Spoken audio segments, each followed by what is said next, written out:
اللہ علیہ فرماتے ہیں علم ہمیشہ اس لیے سیکھنا کہ اللہ تبارک و تعالیٰ تمہیں اس کا نفع عطا کرے اور پھر آگے بڑھتے ہیں. تو آپ فرماتے ہیں جب علم سیکھ لو تو پھر نہ اللہ رسول سے عشق کرنا. فرماتے ہیں پھر نمازیں پڑھنا آسان ہو جائے گا، روزے رکھنا آسان ہو جائے گا، قرآن مجید پڑھنا آسان، محبت کرنا. اور آپ نے مثال دی، جہاں بھی کوئی بات سمجھاتے ہیں ایک مثال دیتے ہیں. مثال دی، فرمانے لگے حضرت عبداللہ ابن مبارک رحمۃ اللہ تعالیٰ علیہ فرماتے ہیں میں شروع میں ایک عورت پہ عاشق ہو گیا تھا. سمجھانے کے لیے بات کرتے، عاشق ہو گیا تھا ایک عورت پہ. تو میں نے عشاء کی نماز اس کے محلے میں جا کے پڑھی. چونکہ میرا مذہبی گھرانے سے تعلق تھا، نماز میں پڑھتا تھا. تو امام صاحب جو تھے نا، یہ داتا صاحب نے لکھا ہے کشف المحجوب، امام صاحب نے نا آیات ذرا لمبی پڑھی. تو میرے دل میں خیال آیا کہ مولانا آپ تو فارغ ہیں تو ہمیں تو اور بھی کام ہے. تو کہتے ہیں نماز سے فارغ ہو کے میں اس کے گھر کے چکر لگاتا تھا، ساری رات گھومتا رہتا تھا. وہ چند لمحوں کے لیے چھت پہ آتی تھی، دو ایک بات کرتی تھی، چلی جاتی تھی. حد یہ ہے کہ مجھے کبھی اس پہ غصہ بھی نہیں آیا اور اس کا انتظار کر کے کبھی میں تھکا بھی. یہ داتا صاحب لکھ رہے ہیں.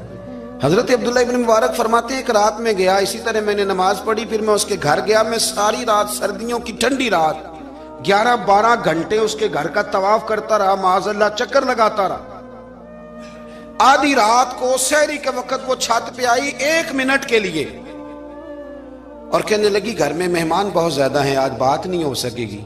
حضرت عبداللہ ابن مبارک فرماتے ہیں کہ میں جب واپس لوٹا تو نہ مجھے اس پہ غصہ تھا، نہ مجھے تھکاوٹ تھی، بلکہ میرے دل کے اندر اس کے لیے محبت بڑھ رہی تھی. میں کہہ رہا تھا کتنی اچھی ہے بیچاری، اتنے راش میں بھی اور اتنی مجبوری میں بھی 1 منٹ کے لیے چھت پہ آئی ہے، پھر بھی مجھے اس سے پیار بڑھ رہا تھا. کہتے ہیں جب میں تھوڑا آگے بڑھا تو فجر کی اذان ہو رہی تھی. یکدم میرے اندر سے آواز اٹھی. میں نے کہا عبداللہ اگر تو ایک عورت کے لیے ساری رات کھڑا رہتا ہے، نہ تھکاوٹ ہوتی ہے، نہ غصہ آتا ہے، بلکہ پیار بڑھتا ہے، اگر عورت کے لیے بندہ کھڑا رہ سکتا ہے تو رب رسول کے لیے بھی کھڑا رہ سکتا ہے. پھر تراویح پڑھنا کوئی اتنا مشکل کام نہیں ہے، پھر تہجد کے لیے اٹھنا کوئی مشکل کام نہیں ہے. شرط یہ ہے کہ پیار ہو جائے. ایک عورت کے لیے اگر یہ سارا کچھ ہو سکتا ہے تو اللہ رسول کے لیے بھی ہو سکتے ہیں. فرماتے ہیں میں نے توبہ کر لی اور پھر میرا حال یہ ہے کہ وہ توبہ کی اور پھر 60 سال گزر گئے، ساری رات مصلی پہ کھڑا رہتا ہوں، مجھے کبھی تھکاوٹ نہیں ہوئی، پھر کبھی تھکاوٹ نہیں ہوئی. تو داتا صاحب کہتے ہیں پہلے علم سیکھ، پھر اس کے بعد اللہ رسول سے پیار کر، اور پیار والی نماز پڑھ، مشقت والی نہ پڑھ، یعنی بوجھ والی نہ پڑھ کہ اب میری جان چھوٹ جائے تو میں بھاگ کے جاؤں، تم ادھر بیٹھو تو میں دوڑ کے نماز پڑھ کے آیا، یہ والی نماز نہ پڑھ. پھر تو آیا تو پھر ذوق پیدا کر، پھر تیرے اندر شوق ہو، پھر تو توانائی والا جذبہ رکھے دین کے معاملے میں.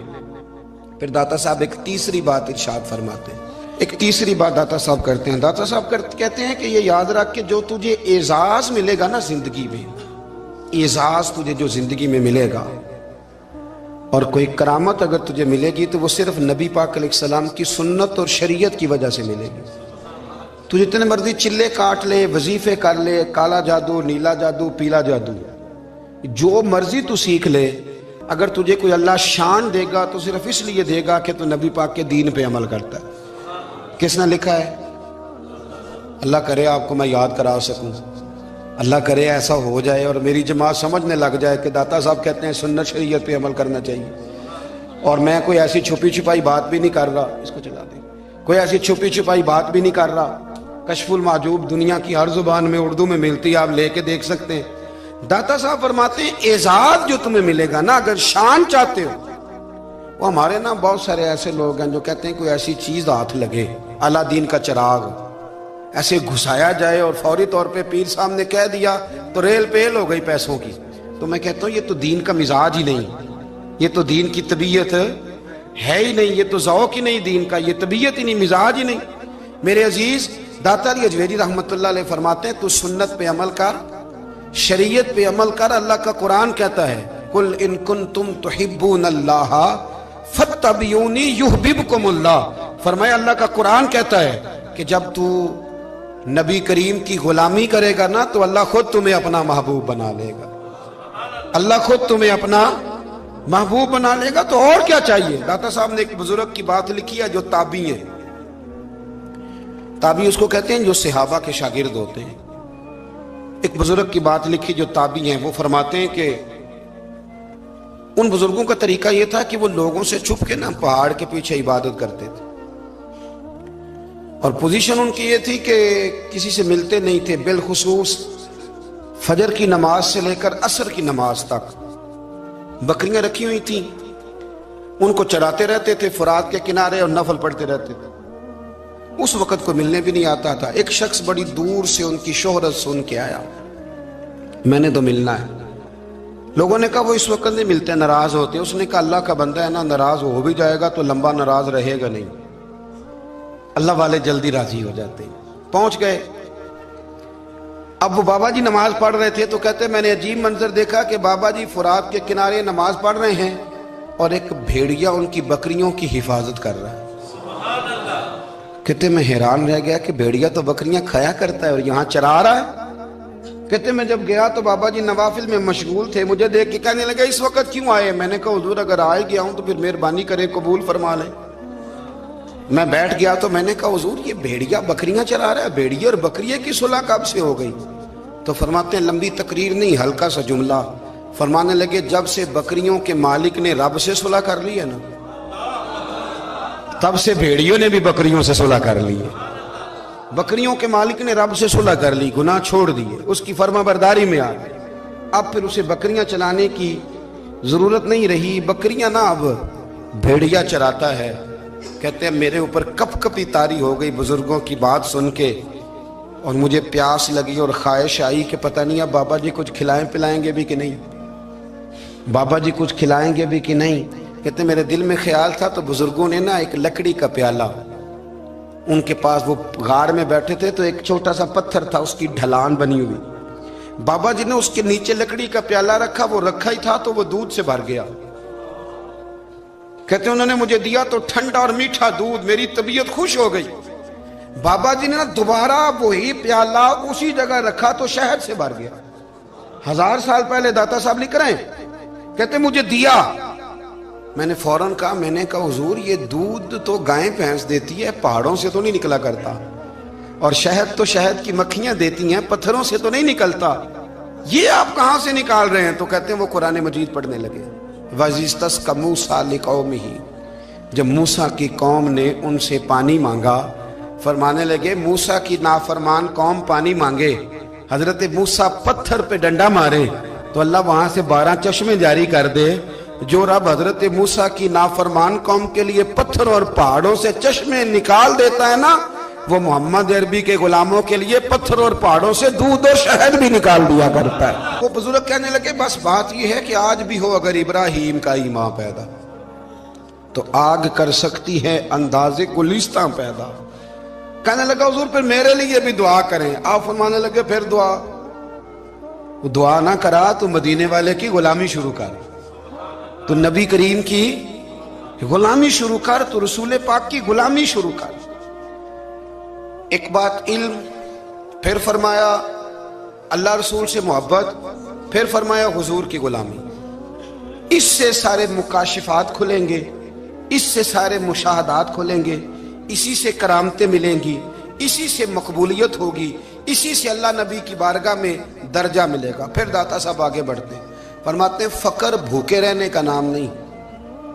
پورا باب باندھا ہے داتا صاحب نے. فرماتے ہیں فقیری بھوکے رہنے کا, اور کیا بات ہے.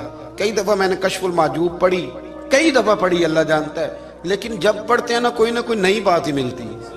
رات پڑھی تو ایک نئی بات سامنے آئی. داتا صاحب نے نا حضرت ابوبکر صدیق کا ایک قول لکھا ہے. حضرت ابوبکر صدیق اللہ کی بارگاہ میں دعا کرتے ہیں, کہتے ہیں یا اللہ مجھے پیسے زیادہ دے. اللہ اکبر, انداز دیکھے داتا صاحب نے لکھا یا اللہ مجھے پیسے, اللہ مجھے مال زیادہ دے پر مالک مجھے مال کی محبت نہ دینا. عجیب دعا ہے بھئی یہ بھی, اللہ پیسے دے پر پیسوں کی محبت. اب داتا صاحب نے لکھا ہے ناراض ہونا ہوا تو داتا صاحب سے ہونا. داتا صاحب کہتے ہیں میں نے ایسے امیر دیکھے ہیں جن کے پاس دولت تو ہے پر انہیں دولت سے پیار نہیں. میں نے ایسے غریب دیکھے ہیں جن کے پاس پیسے تھوڑے ہیں پر پیسوں سے عشق کرتے. یہ داتا صاحب نے لکھا ہے.